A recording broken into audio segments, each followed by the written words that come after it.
শ্রীলঙ্কা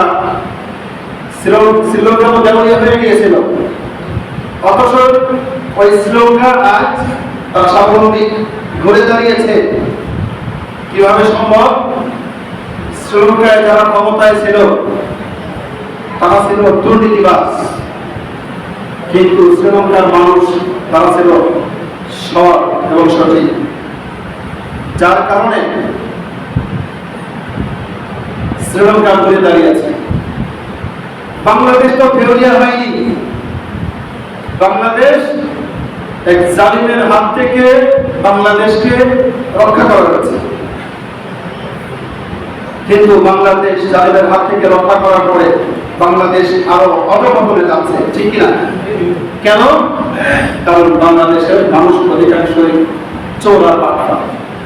সুযোগ পাইলেই হক বেহক হালাল হারাম কিচ্ছু আছে না। কি কষ্ট পাইলে?